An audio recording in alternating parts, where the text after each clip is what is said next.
can go for identification of a problem which is existing in the society. And every time, every society, everywhere has some problems, has not only some, has many problems to be solved. Right now, we are having a very big, problem called as COVID. And COVID brought so many problems with itself. Okay. So now there are many people who are upset because of it. I'll take a small example from the garment industry.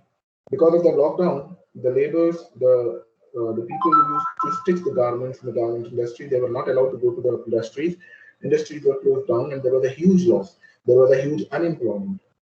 Now, see, the innovation came up, and the innovation is that majority of garment industries, they converted themselves into PPE kit manufacturers. PPE kit is something which we use to, cover up ourselves in Corona. Specifically, when you are going for a Corona test in government hospitals or anywhere, you will find people who are testing you, they are wearing a PPE kit. So they started manufacturing PPE kit. And the impact is so high that the unemployment is gone, no doubt. India today is the second largest manufacturer of PPE kits. Do you imagine that? In the world. And that is how the innovation works. So problem is everywhere. You have to identify what is the problem. Okay. Then you identify the solution. What is the solution to this problem? And these two things come together to be called as the idea generation. That is how you generate an idea. So you check your domain knowledge. What is the domain knowledge you have and how you can use that knowledge to solve any issue, any problem of your society at a local level or at a bigger level or a national level. See friends, today with IT, I'm sitting in Odisha addressing students from Andhra, and I'm sure many of you are sitting at your home in this COVID scenario. Somebody may be in Andhra, somebody may be in Odisha, somebody may be in like Telangana or Karnataka or different places of the country. So IT has enabled us to work nationally by sitting locally. Earlier, when you want to work nationally, you need to have a national presence. But today, if you want to work nationally, you need not to come out of your house as well. You need not to come out of your room as well in many cases. Okay, you have so many online solutions that everything will be done sitting at home. You want to sell products, you just make a product, list it on Amazon. A person from Amazon will come, he will deliver you everything, all the packaging and everything. Okay, once your business starts, you receive an order online in an online mode, and the person from Amazon will come to pick up your order. The money will get automatically credited into your account. So everything today can be done through online mode. So once you have identified the solution, then you have to identify the platform from which you are going to deliver that, the platform through which you are going to deliver that solution to the society. Okay. So suppose today you have got a very good medicine which can treat COVID, okay, and you want to sell it out. So a good platform may be a Flipkart, maybe Amazon, or maybe any other site. Okay. So you have to identify a platform through which you are going to deliver your service. Suppose you are an educator, okay, and you want to teach children. Maybe see you guys are like engineering and management students. So many graduation students teach the primary students. So you may log on to Vedantu. Of course, that is not a business. I agree to that. But you can log on to Vedantu and you can start working. So that is a platform. Vedantu is a platform. Yeah.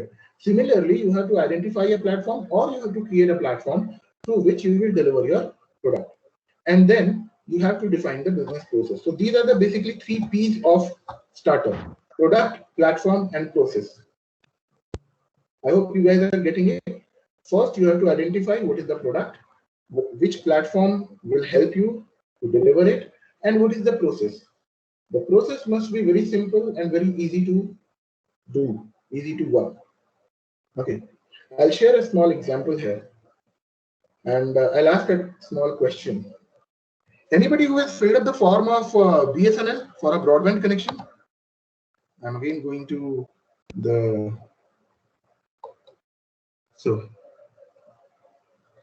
guys, please keep your questions with you, and I'll definitely give some time for question for solving. Okay, so friends, anybody who has actually attempted to make an online application for a BSNL platform, BSNL broadband? Anyone? If anyone has done, please type I in the chat box.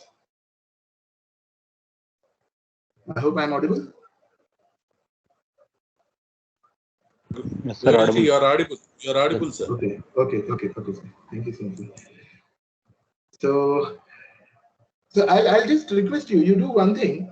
You go to the platform of two platforms to experience what the importance of process is. Okay.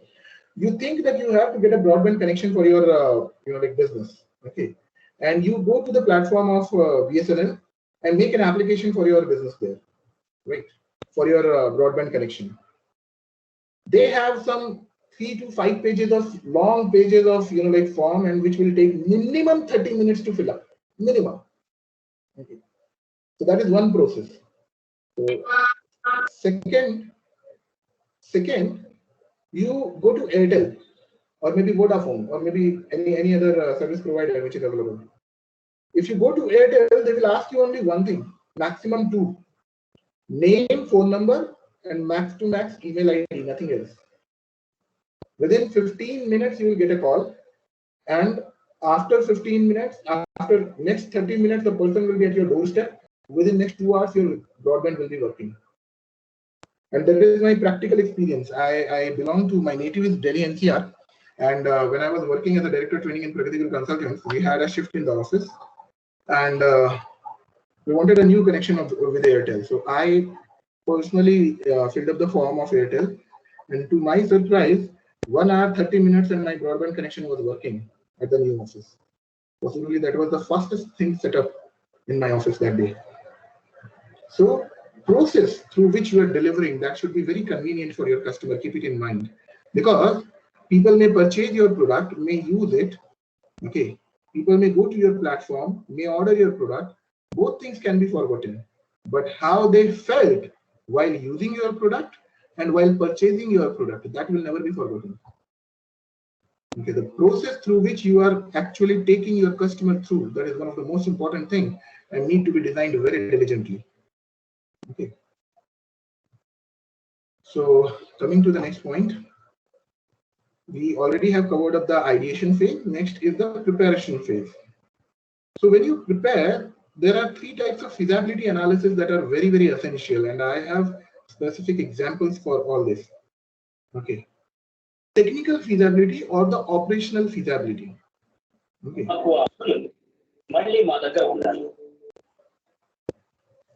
So technical feasibility or the operational feasibility. Feasibility means how feasible or how convenient your project is. The idea that you have taken, whether it will work or not, that is called feasibility.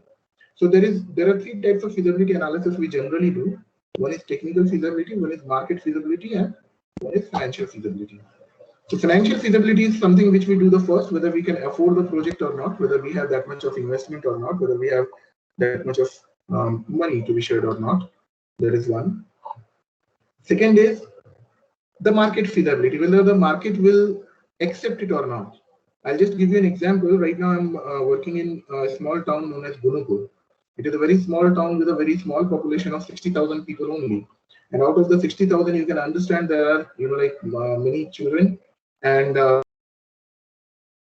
say suppose if we take out 30,000 to the children, 30,000 adults, and in 30,000 adults, we have hardly 15,000 women. So I recently came across a beauty parlor where my wife used to visit, and she was actually having a very big concern. She said that I have got all the modern equipments and I have got all the latest technologies, and I am very well trained in beautician course, but people over here are not ready to spend that much, and that is why I am planning to close down. And they eventually closed down. The market in which they were working, there was not a feasible place for that idea of having a very high standard or a 5-star beauty parlor. So that is called as a market feasibility. So there are some more examples, like if you go to a particular community and sell liquor there, it will not work. You go to a Jain community and you sell eggs there, it will not work. So these are certain things which which is you have to see whether the market feasibility is there or not. And I have gone in a reverse way. Then operational feasibility, very recently I got associated with a company, with a startup which is which is producing cookies. Okay, so when I got initially associated with them, they were in the planning phase, and they came up to me with their business plan and said, "Okay, sir, we need your comment." So see, I will take this example, the same example I'll take twice. Okay, there are two very big eye-opening, eye-opening time they had, or eye-opening points they had. Number one was, they were saying that we will produce cookies, but they didn't have any plan how much cookies they want to produce. So we have to identify that you need to produce minimum this much of quantity to have minimum profit. If see, cookies is a FMCG, and FMCG products are something which are having very less level of profit. Okay, the margin ratio is very low in FMCG. So FMCG works only in bulk. If you really want to have some profit in FMCG, you need to work in bulk. So we calculated that the margin, that the profit margin at which they are working, they need to sell minimum 1000 kg cookies every single month. That too for a small monthly earning of 50,000 rupees. Okay, because when you sell 1000 kg, and if you are earning 20 rupees per kg, what will you have? You will have 20,000 rupees. So even if you have 50 rupees per kg margin, which is a very huge margin, then also you are going to have 50,000 rupees only. So 1000 kg sale per day at a local level becomes a challenge. Okay. So that was one of the eye-opening point where they have. Initially they were planning, sir, we will just purchase an oven and we will start producing at home and we will deliver. I said, how much will you earn? What will be your earnings? What will be your input in terms of your time, energy, money, everything? So that is one point. Second point of operational feasibility that we will take, that is not operational feasibility basically, that is a different case, that is a business plan concept. So when you have to do these three types of feasibility analysis: operational feasibility, market feasibility, and financial feasibility. Yeah. Financial feasibility has got two aspects. Number one, whether the return on investment is good or not. Suppose you are investing 50 lakh rupees in a project, whether the return will be good or not, the return should be considerably higher than the fixed deposit amount or any other scheme where you can deposit and do nothing and can earn interest. So it should be considerably higher than that. Okay. And second type of financial feasibility is whether you have that much of money in your pocket or not. Okay. If you have made a plan where you need 50 lakh rupees, but you don't have that much of money, you have hardly 1 lakh rupee, nobody is going to invest 49 lakh as a startup for you. Of course, we have angel investors where you can go for seed capital, but what is the percentage of people who are going to get it? That is a question. So I don't believe in exceptions. I believe in general rules. Yeah. Then the second phase in preparation is business plan preparation, and this is again where I will go for the same example of the cookie industry. The people who are planning for the cookie industry, what happened with them? They came up with a plan and said, sir, I hardly need 5 lakh rupees to establish my bakery, where I will have 2-3 types, one rotary oven and their equipment. So all the equipment they mentioned, one rotary oven, one deck oven, one cook and one helper and one planetary mixer and all. So I was like, are you sure that 5 lakh rupees is enough to establish a bakery? He said, yes, sir. I said, have you done a detailed business planning? He said, yes, sir. When he showed to me, that time only, the plan was not a concrete one. There were hardly 5 or 6 slides, and they only talked about what is the idea, what they are going to produce, what are the machinery they are going to use, and how much salary they are going to pay to the staff they are going to have. That much. But that is not business planning. Business planning is much more detailed. Okay, and there are various types of sections that you have to work upon. There are various types of research that you have to do. So you go for a business plan preparation session, it itself will be a 1 hour or 1.5 hour session, how to prepare a business plan. So the business plan preparation is one of the most important part. Never ever skip it. And I tell you guys, It is one of the most difficult and most lengthy and demanding part of your business plan, business preparation.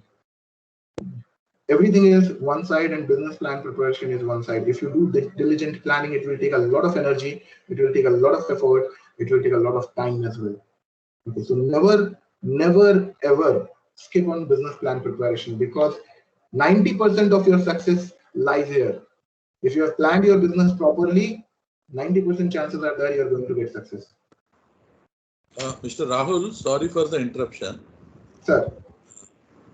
Maybe after conducting couple of sessions at our end, sir, can we take up a case study for explaining the business plan preparation more specifically to our students? Sure, sir. Sure, that will be an honor. We can have 4 or 5 case studies, and I'll also give some template business plans where people can fit in their ideas depending upon what type of industry they are planning for. Okay. Now, at present, we are in the inceptional stage. After giving some basic inputs to the students, I will coordinate with you regarding case studies for business plan presentation. Sure, sir. Sure, sir. Sure, sir. Please continue. Please continue. Sure, sir. Sure, sir. Thank you, sir. So once you have done your business plan preparation, it will give you a detailed idea of what is required and in how much quantity it is required. See, what difference comes with business plan preparation is that once you prepare your business plan, you do all these 3 types of feasibility analysis, then you are reaching the actual figures. That what is to be produced in how much of quantity, at what frequency, and what are the resources that are going to be required for that. And once you have listed the resources in detail, then you can do the resource identification. So for example, in case of a bakery industry, I'm taking that because it is hardly 2 months old case which came to me, and they connected to me through my website, and then they came up with their plan, and so that is very fresh in my mind. So where you are going to purchase your ovens, where you are going to purchase your machinery, where you are going to purchase your office infrastructure, all these resource identification, how you are going to hire the human resource, who will be the vendor to provide you the raw material, everything that can be resource identification can be done with detail, and that will be your preparation phase. Now keep it in mind that I have told about resource identification, not resource exploitation or not resource implementation, okay, or resource utilization. So this is the preparation phase. You have prepared everything, and rock solid plan is there, and the only thing is that you are going to launch. Okay, so at the time of launch, there are a few things which are supposed to be kept in mind, and here comes the concept of legal framework, and hence we have a part of legal in our today's topic. While you launch, it is very much important that you register your company today. There are various types of registrations you can do. You can do sole proprietorship registration. You can do private limited company registration. You can do a limited liability company registration, or you can simply have a Udyog Aadhar. Okay. In case you have more than 2 partners, 2 or more than 2 partners in the firm, you should go for a PAN card. Okay, PAN card on the name of your company. Then you need to have income tax return filing concept. Those things should be ready. You should have a GSTIN number, GST number. Okay, GST number. Okay, that is very important. GST number is now so important that you go on any single platform, you need to put GST number. Okay, even Amazon has started asking GST number, and since long, not today. Okay. Then you need to have a company's bank account, which is always preferable. That creates trust among the people you are transacting with.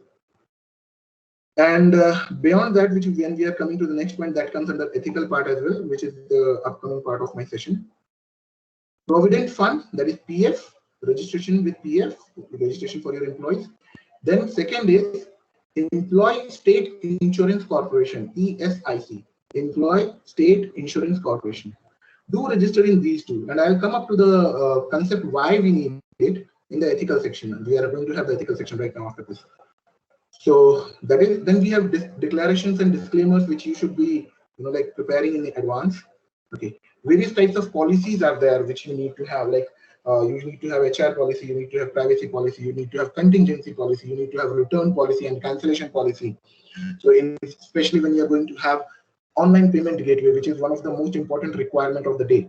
Maybe 2 days back, as you have seen in the introduction, Feed India Foundation came up to me, and they were looking for the payment gateway integration, and they asked certain KYCs.